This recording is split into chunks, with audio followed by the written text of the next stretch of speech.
Արտուր շատ է խոսում քաղաքական ուժերի մասի Հայաստանի, լավն են, վատն են, առաջ ուժ, երկրորդ, երրորդ, արևմտամետ, ռուսամետ եւ այլն, սակայն ոչ ոք չի խոսում, թե ժողովուրդը ինչպես է մտածում, ժողովրդի մտածողության մեջ ինչ փոփոխություններ կան, որ խնդիրներն են իրենց համար առաջնային,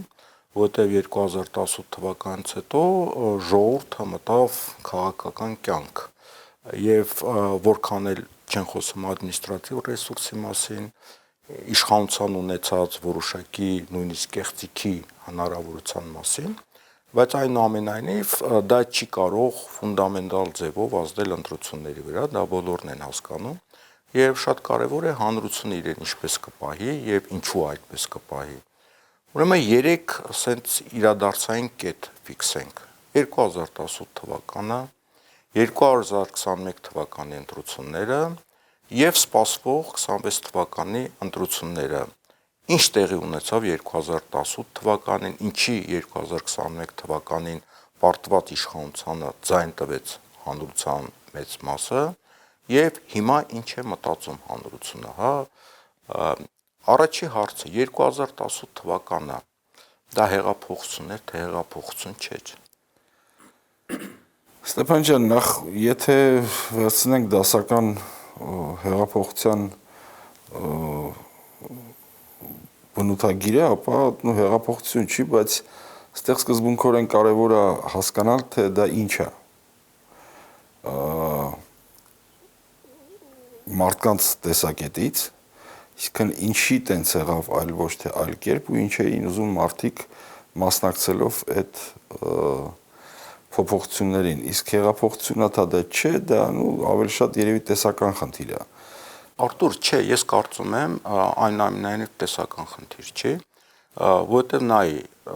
հիմա կան մարդիկ, որոնք ասում են դրսի հզոր ուժերը մասնակցեցին եւ Հայաստանում իշխանափոխություն իրականացրեցին։ Կա տեսակետ, որ սա Թուրքիայի եւ Արևմուտքի կազմակերպվածն էր։ Կա տեսակետ, որ սա Ռուսաստանն է արել։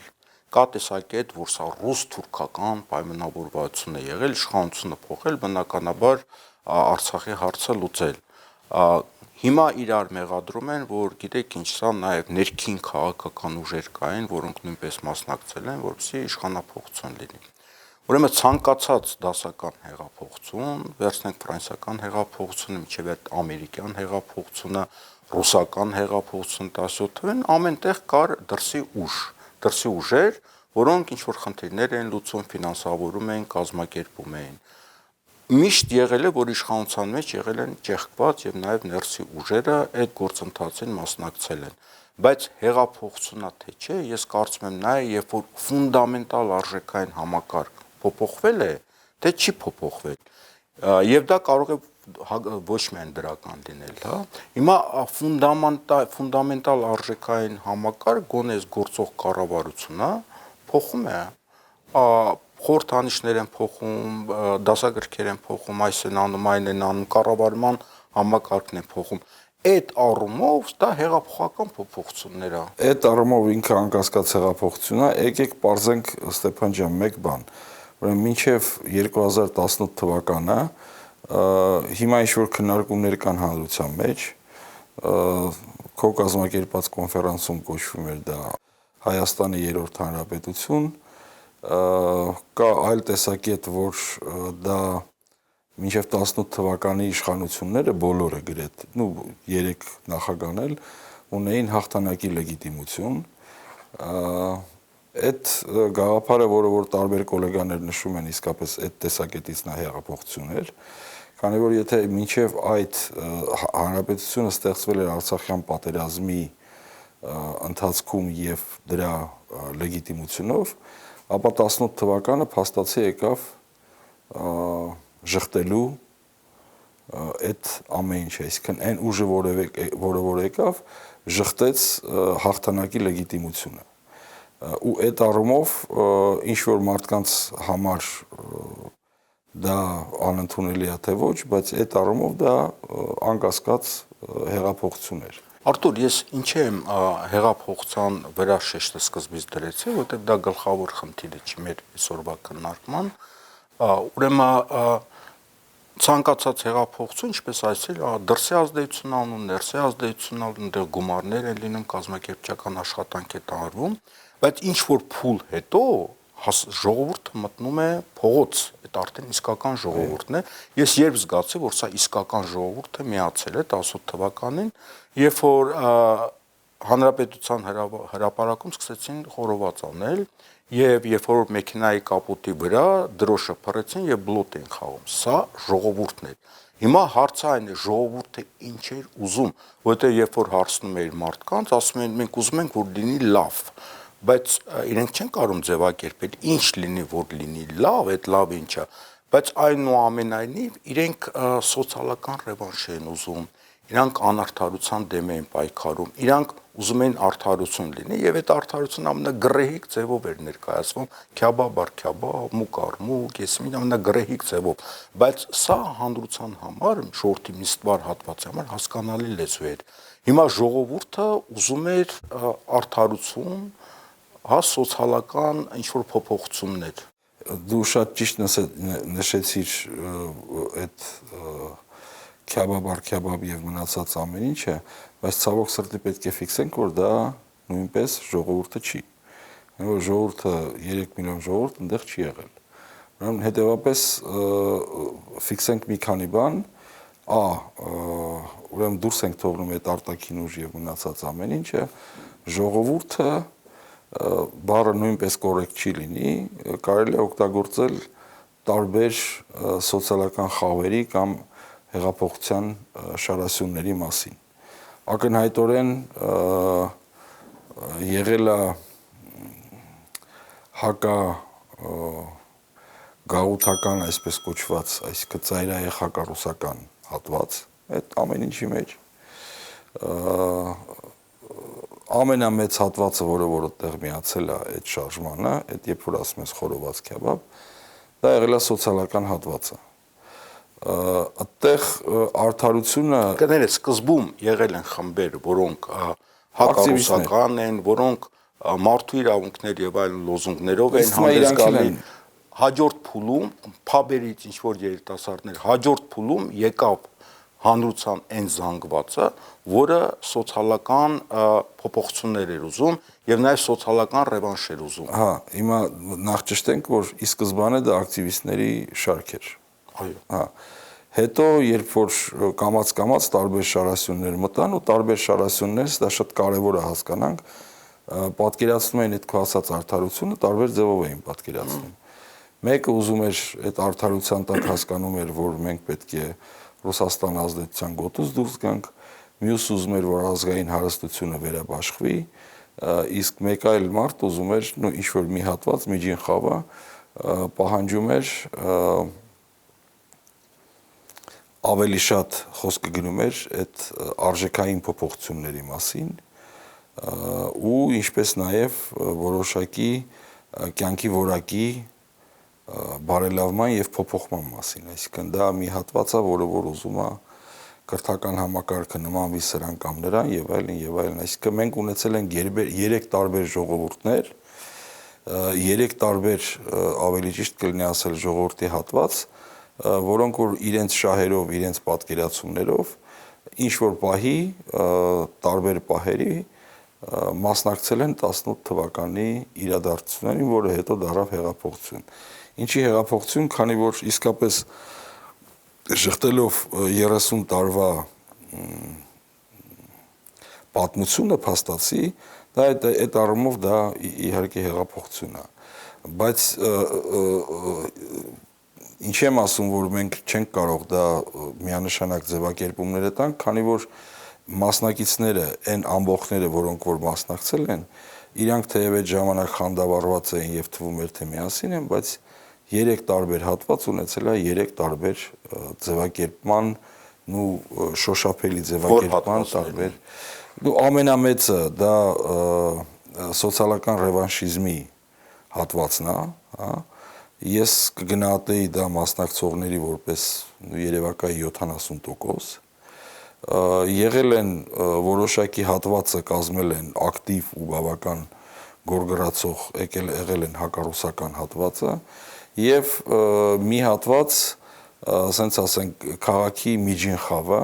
որը որ ուժում էր որոշակի արժեքային փոփոխություններ, ինչպես նաև կյանքի որակի ստանդարտների իրենց պատկերացումով բարելավում։ Ամենաակտիվ հատվածը եղել է սոցիալական ռևանշի կուսակցությունը, անվանենք սենց, ու այն որ հետագայում մենք ժխտեցինք, ոչ թե մենք, այլ իշխանությունը ժխտեց այն հաղթանակը, որը որ մենք տարել էինք Արցախում, պայմանավորվեց նաև դրանով։ Այսինքն մենք ունենք փաստացի ֆիքսենք մի ստվար զանգված մարդ, որոնք որ իրենց 30 տարի կյանքը համարվում են ծախողված, ու իրենց կարևորագույն խնդիրը նա էր, որ ինչ որ ձևով, ինչ որ մեկը պատժի այն հարուստներին, որոնք որ հարստացել են իրենց կարծիքով իրենցից քաշվին, B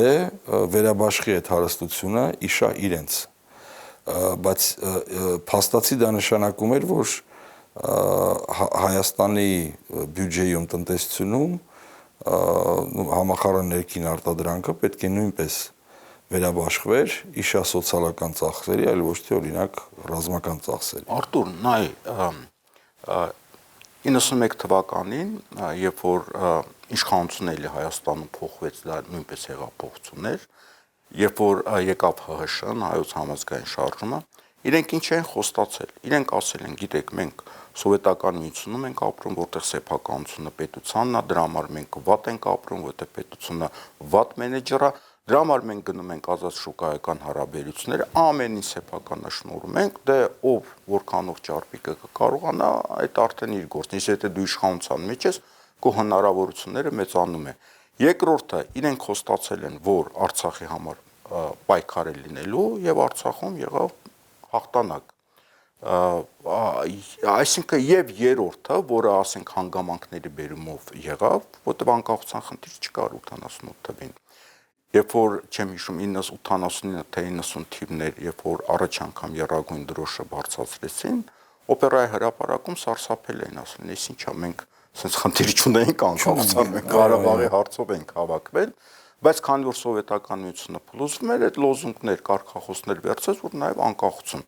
սոցիալական արդարություն, սոցիալական պատասխանատվության պետության կողմից այդ իշխանությունը չի վերցրել։ Ինքը ասել է առաջի խնդիրը հաղթանակն է, հաղթանակը ապահովել է, սրանից հետո հաղթողներն էլ պետք է լավ ապրեն, մնացածը վատ, հա, կոպիտ եմ ձևակերպում։ 18 թվականին եկել է մի խաժամուշ, փողոցից հավաքված, իր առաջնորդի գլխավորությամբ, որը սոցիալական արդարության խոստում էր տվել, Արցախի մասի խոսք չի եղել։ Հիմա եղել է արդեն իշխանությունից հետո, երբ որ բանակցություններ էին գնում, իրեն ասում են դու պետք է զիջումների գնաս 5 շրջան եւ այլն, ինքը Արցախից էր խոսում, բայց դա խոսում էր դրսի համար, բայց 18 թվականին Արցախի խոստում չի եղել, խոստումը եղել է սոցիալական արդարության հարուստներից վերցնեմ, տամ աղքատներին ձեզ եւ դուք յուրաքանչյուրդ վարչապետ եք, դուք հպարտ եք, դուք այս եք, դուք այն եք։ Հիմա սոցիալական խոստումը ըստ էության չի կատարվել, բայց մենք դրան կանդրադառնանք։ Հաջորդ կետ, 18 թվականից հետո կար սպասելիքներ, հա, որ ինչ-որ բաներ կլինեն։ 2 տարի հետո եղավ պատերազմում պարտություն, եւ շատերը կասկածում են, որ սա հատուկ է արվել, այս ամեն ինչ իշխանությունը հատուկ է եղել, ինքը ինչ-որ 0 կետից է սկսում իրեն առաջարկություններ է եղել 5 շրջան հանձնել, ինքը ժխտել է, գուցե դա արևմտյան ծրագիր էր, որոնց պետք էր որպեսզի Արցախի հարցը փակվի ռուսական ազդեցությունը վերանա հարավային Կովկասից, բայց համենայն դեպս 21 թվականին ինքը նորից վերընտրվեց։ Այստեղ արդեն սոցիալական խնդիր չէր։ Այդ 21 թվականին այն հանրությունը, որը սոցիալական արդարություններ պահանջում, ինչի մեծ մասը ընտրեց գործող կառավարության։ Նախ ես մի փոքր մեկնաբանեմ սկզբից,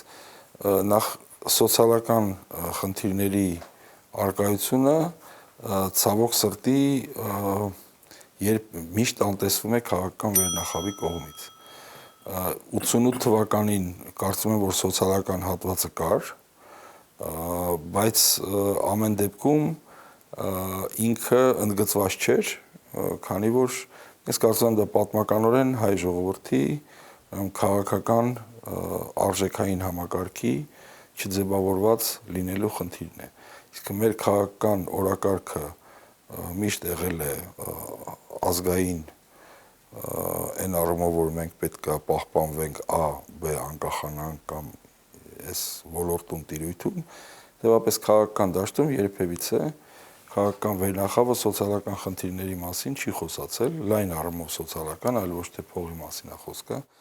որը որ շատ մեծ խնդրեմ է դարձել ու մենք դա տեսնում ենք հիմա ու մարդկանց սպասումները նույնպես չեն ձևակերպվում այն պատճառով, որ մեդիա դաշտում այդ իրենց սոցիալական խնդիրները որևէ ձև չեն արծացվում։ Արտուր Փաստորեն, ես sense հասկացա, որ կա քաղաքական դերակատարներ, որոնք սոցիալական հարցերի վրա շեշտը չեն դնում, հայրենասիրություն են փորձում կերակրել, բայց հանրությունը ապրում է իր սոցիալական խնդիրներով եւ դրա համար իրենք չեն կողմնորոշվում։ Այո, ու մինչև 2018 թվականը միշտ կար մի պատկեր, երբ որ հեռուստացույցը, օպերայի հարթակը եւ բոլոր քաղաքական հարթակները, թերթերը, որոնք որ առնում էին կամ հեռուստացույցը, քաղաքական ասույթը միշտ եղել է քաղաքականության եւ նրանից բխող բարոյականության մասին։ Ուրեմն սոցիալական որևէ ասույթ չի եղել երբևիցե ու եղել է շատ գռեհիկ։ Եղել է շատ գռեհիկ։ Հիմա 18 թվականին գալիս է մի ուժ, որը որ ակնհայտորեն, որում ունեցել է միշտ 7%, հա, գալիս է մի ուժ, որը որ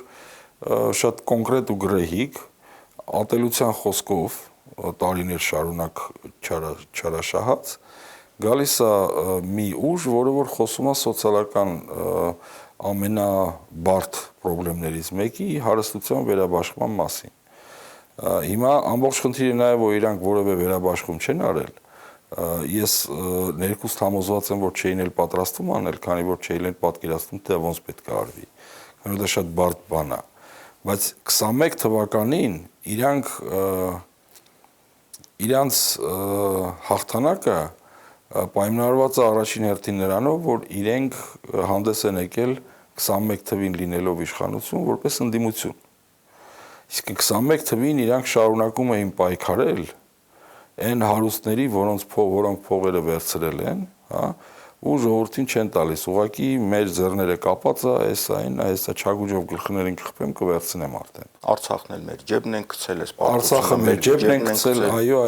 այդ սաղ մենք չենք մինչև 18 թիվներ, մինչև 18, այսինքն իրենք հանդես եկան որպես ընդդիմություն ու այն իրանց 70% հատվածի մեջ դա ես պաշտոնապես կարող եմ ասել, որ դա այդ հետազոտությունները կան, մարդկանց մի մասը ձայնը տվեց պարտքով։ Ինչի նկատի ունեմ, մարդիկ ձայները տվեցին, բայց դուրս գալուց հետո որ հարցնես ու մեզ ձայն տվե, ինքը չէր ասում, որ ինքը գործող վարչապետին է ձայն տվել, ասում էր, որ ընդդիմությանը որը որ չանցավ։ Դա ավելի հարմար էր, այսինքն ինքը նեղված էր, ինքը չէր ուզում ձայնը տար, բայց քանի որ իր գլխավոր շահը եղել է, շարժառիթը եղել է հարստության վերաբաշխումը, ինքը այն ժամանակ արդեն իսկ գործող վարչապետի ընդդիմություն խաղացող գործող վարչապետի հետ հույսեր ուներ այդ առումով, իսկ ընդդիմության հետ որևէ հույս չէր կապում այդ առումով։ Այսինքն պարտքով նշանակում է ես ավանսով ձայնս տվել եմ, որ դու հետ բերես այն հարստությունը, որը պատերազմի պատճառով դու չհասրեցիր։ Եվ երևի երկրորդ էլեմենտը դա պատերազմ ու խաղաղություններ։ Կա պատերազմի կուսակցություն, ռևանշիստներ, ընդդիմությունն է, եւ դա այդպես էլ ասում է։ Եվ կա խաղաղության կուսակցություն, որը փորձելու է Ադրբեջանի հետ կնքել խաղաղություն։ Ու միշտ ասում են դուք պատրաստ եք հիմա պատերազմի գնալ եւ հիմա նույնպես այսօր այդ քարոզչությունը իշխանության մոտ գնում է, եթե ինչ-որ Արցախի հարցալնում, որ վերադառնալու իրավունք, որ ինչ-որ Ադրբեջանի պահանջներ կա, որը կարելի է չկատարել, չէ, ասում են, իսկ դուք պատրաստ եք գնալ պատերազմի։ Ստեփան ջան, ես կարծում եմ, որ այդ դուք պատրաստ եք գնալ պատերազմին վերջացավ ջերմուկում։ Այսինքն ջերմուկում այդ պատրաստ եք գնալ պատերազմի փաստարկը վերջացավ իսպար, բայց վերադառնամ 21 թվին ինքը հաղթել է ոչ թե երկու հատված է եղել ձայների, ու եթե երկրորդ հատվածը չլներ, իր այդ խաղաղության ծրագիրը պարտվելու էր ու իմ տեսանկյունից այն ժամանակ էլ առանձնապես շատ չէր մարդկանց քանակը, որոնք հավատում էին դրան, բայց կային անկասկած։ Եթե չլներ երկրորդ հատվածը, Իսկ որ հատվածն էր։ սոցիալական ռևանշի հատվածը որևէ սպասում չուներ։ Իսկ առաջի հատվածը որն էր։ Առաջի հատվածը խաղաղության։ Անկասկած խաղաղության հատվածը, որոնք որ համարում էին, որ սա մեր սուվերեն տարածքն է, սրանով հարցերը բրծավ, այսինքն մենք Ղարաբաղը մատակարեցինք ու դրանով վերջացրեցինք։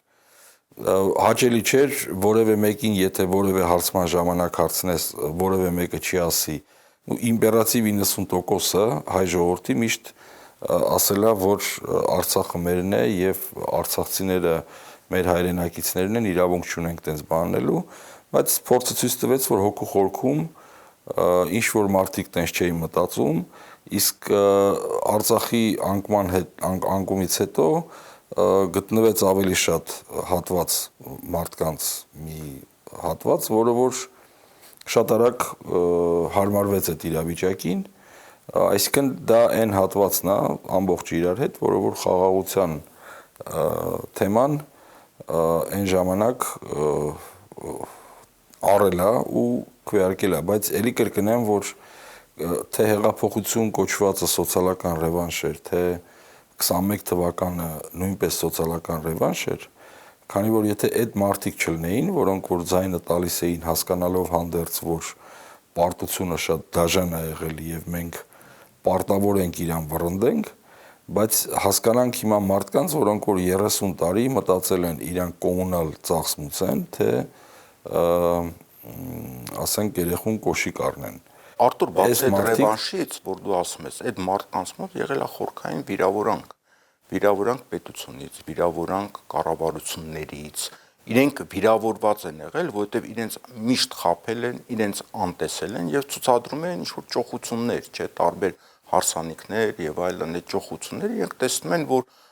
բևեռացումը սարսափելի մեծ է, կա բևեռացում հարուստների աղքատների մեջ, կա բևեռացում Երևանի եւ մարզերի միջև, եւ այդ բևեռացումը եւ կա այն ֆեոդալական համակարգ, չէ, այն ժամանակ մինչեւ 18 թիվը, հիշում ենք, այս քաղաքի քաղաքագլուխը, այս քաղաքի մարզպետը, որը մարդկային արժանապատվությունները խախտելով ցուցադրական հանցագործություններ էին անում եւ մնում էին իրենց տեղում։ Անկասկած դա ուժեղացնում է այն խնդիրը, որը որ կա, այսինքն եթե հիմա մենք գնանք հարցման, ապա որևէ մեկը չի խոսում հարստության վերաբաշխումից, խոսվում է արդարության մասին։ Այսինքն սև ու սպիտակը վերջացավ։ Սև ու սպիտակը կարծում եմ, որ վերջացավ, մարդկանց դա ներվայնացնում է, նախկին ներկան նույնպես ներվայնացնում է, մարդիկ չեն ուզում լինել այդ պարտադրված երկու բևեռից ինչ-որ ընտրություն կատարելու, բայց այս անգամ ես փորձեմ շեշտադրումները փոխեմ, կա ռեալ պրոբլեմ, շատ ծանր խնդիր, փողը քիչ է, կա շատ մեծ մարդկանց քանակություն,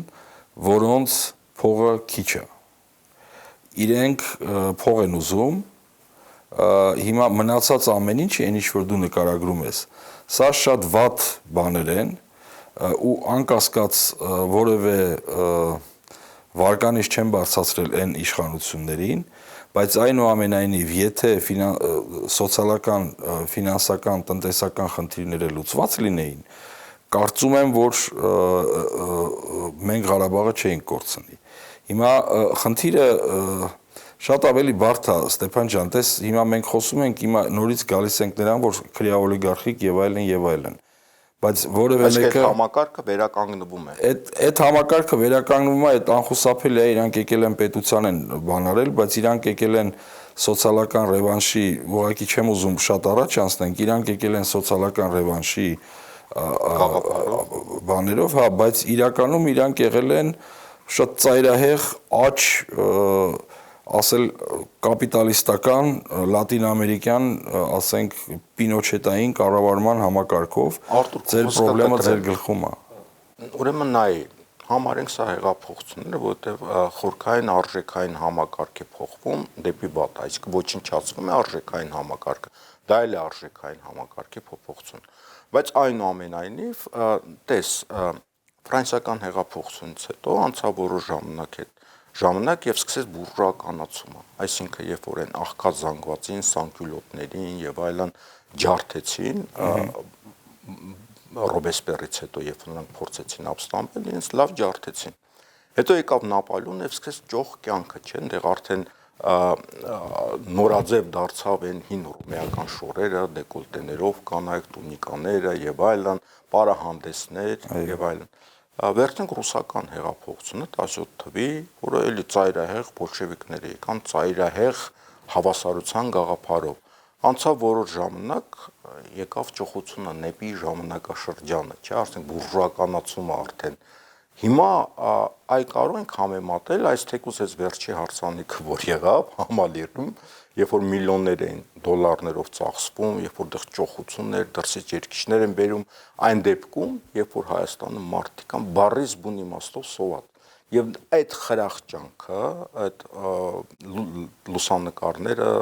զայնագրությունները, ասենք համացանցում պատտվում, այսինքն այն իշխանությունն է, որը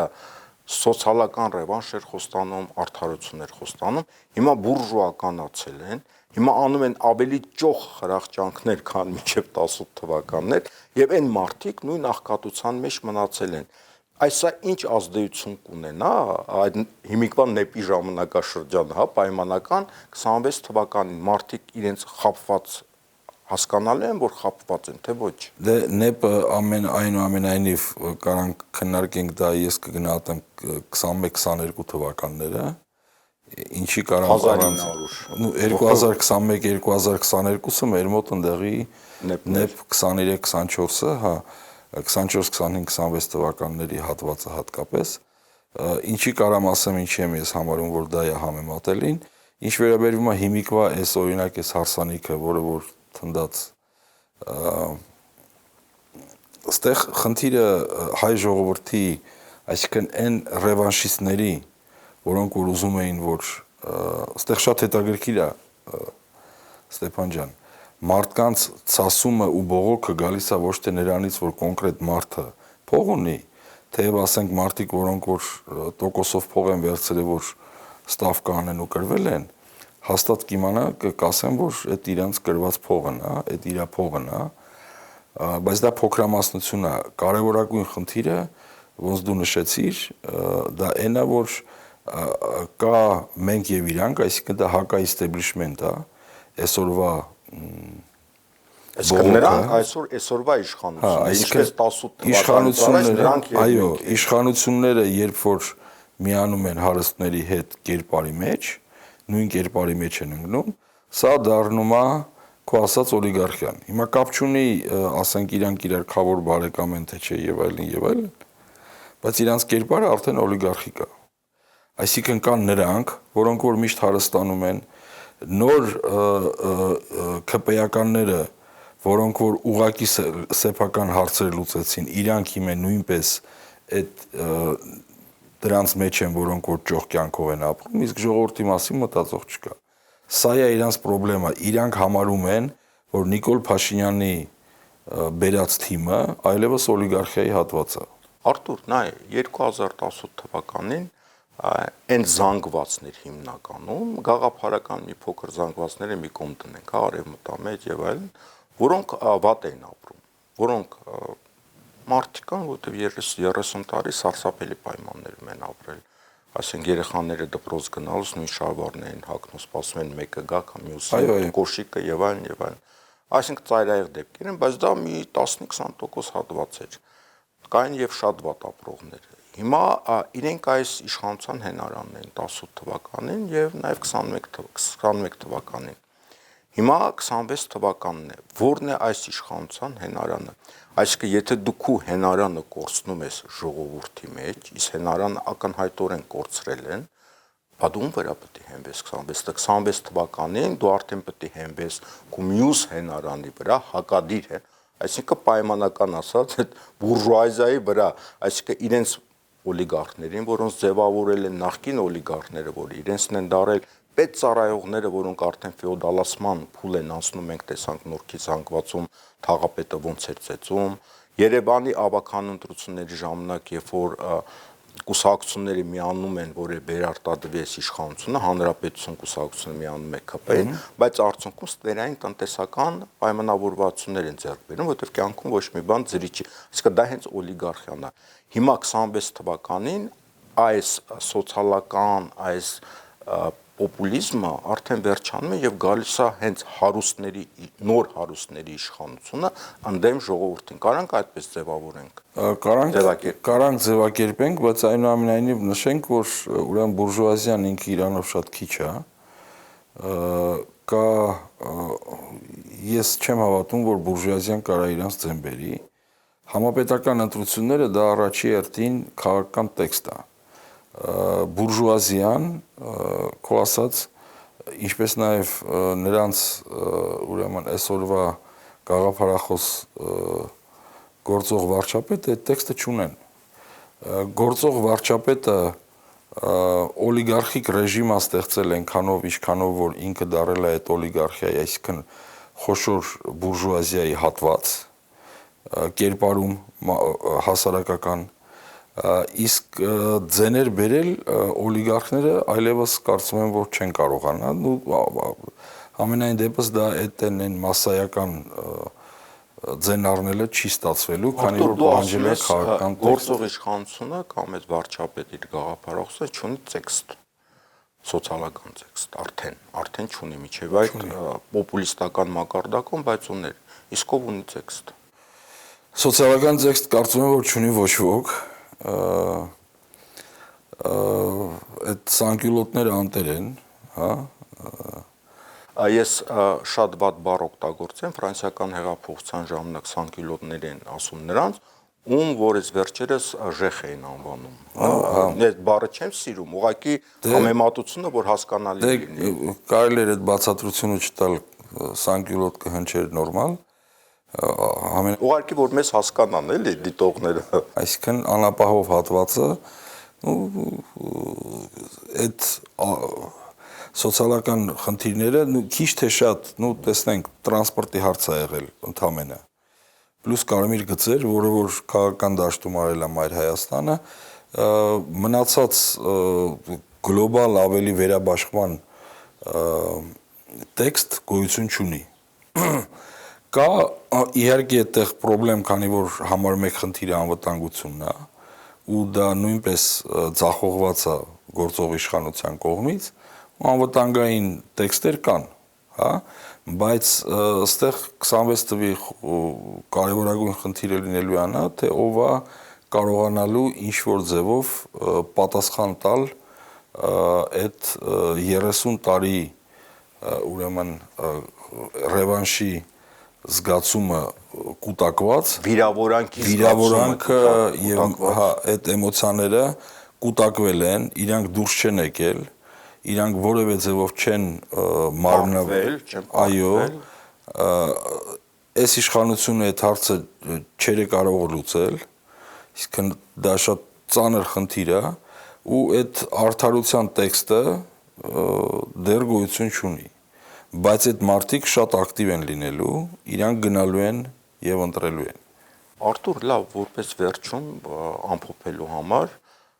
ուրեմն երբ որ մարդկանց հարցնում ես, ովքեր որ 2018 թվականին ակտիվ դերակատարություն են ունեցել, ոգևորվել են եւ այլն, ասում են, որն է ձեր սպասելիքը, որ այն ժամանակ, ասում են, որ ամեն ինչ լավ լինի։ Հիմա ասում ես, այս լավը ինչ է նշանակում, այսինքն ինչ լինի, որ դու համարես լավը, հա։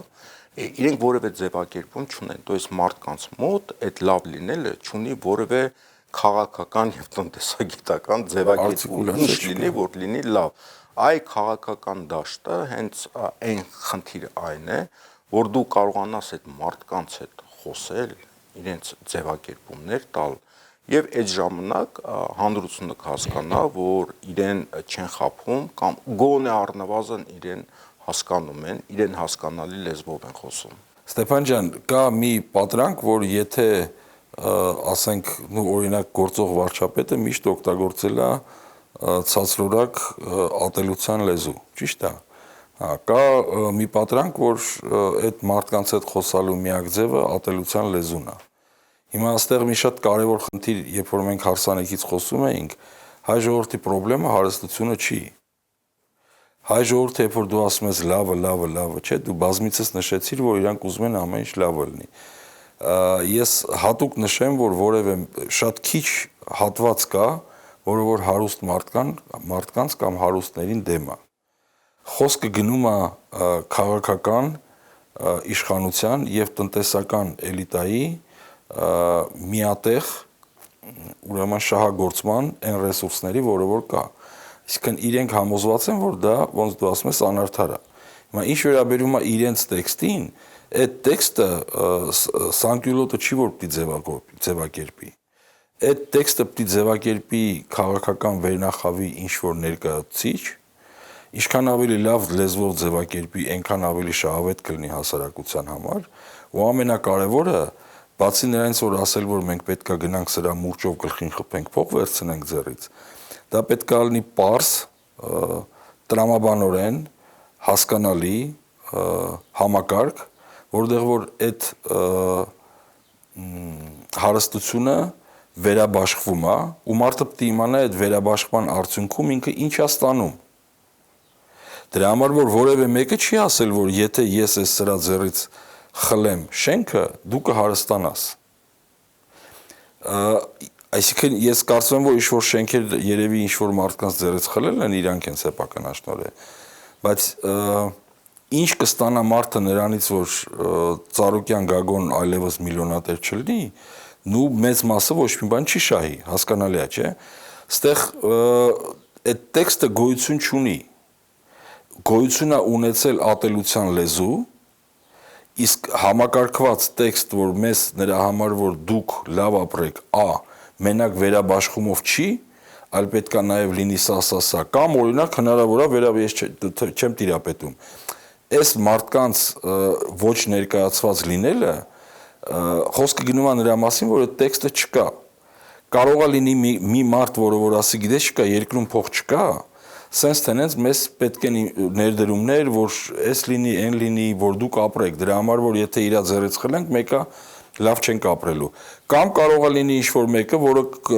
կտա ինչ-որ համակարգ, ոնց անես, որ համ իրեն շահավետ լինի, եւ դա կարծում եմ քննարկել ենք անցյալ տարի, որ համ հարուստին շահավետ լինի այդ վերաբաշխումը, եղած արդեն իսկ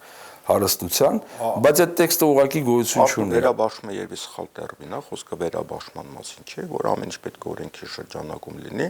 այլ հանրային ծրագրեր պետք է լինեն, երկրի զարգացման ծրագրեր պետք է լինեն, եւ վերջում ես ուզում եմ մի ավարտական խոսք ասել, որտեվ 2018 թվականից հետո, երբ որ եղավ Արցախի պատերազմը, այդ կորուստները, որոշ քաղաքական խմբեր ցեցին մեղադրել ժողովրդին, որ ասել ժողովուրդ, այ դու վատն ես, այլ դու քո պատճառով իշխանությունը փոխվեց եւ նման դժբախտություններ տեղի ունեցան, մեղավորը ժողովուրդն է։ Մենք պետք է ասենք, որ մեղավորը ժողովուրդը չի, ժողովրդին օգտագործել են, ժողովրդին մանիպուլացրել են, ժողովրդին խաբել են, մեղավորը քաղաքական ընդհանուր առումով համակարգն է, որը չի կարողանում տեքստեր ձևակերպել, ապագայի նախագծեր ստեղծել եւ խոսել հանրության հետ եւ բացատրել հանրությանը իրենք ինչ են ուզում անել։ Շնորհակալություն այսօրվա քննարկման համար։ Ես եմ շատ շնորհակալ։